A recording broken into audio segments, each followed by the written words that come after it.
Hey, it's Gabriel here with another business credit hack as promised.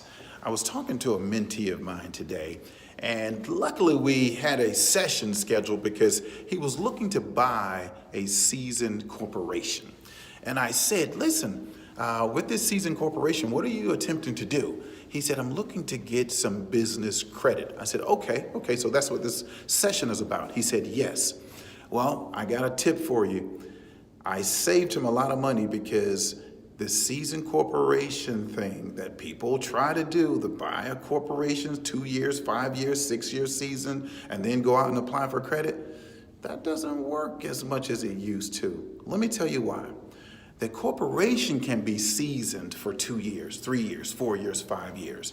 But lenders have gotten wise to that. So they know when you've purchased a seasoned corporation just to come to them to buy credit, and this is how they know.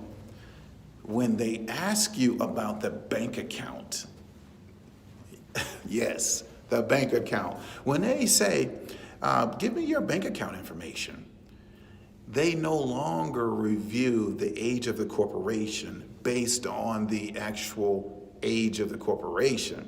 They review the age of the corporation based on the age of the bank account.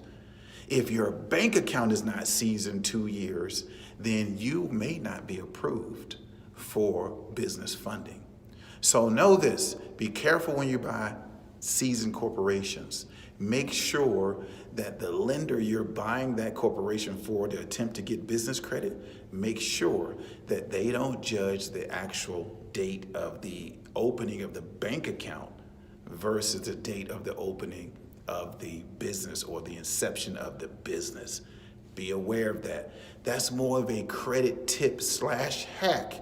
It will save you thousands if you're buying seasoned corps and you don't know this.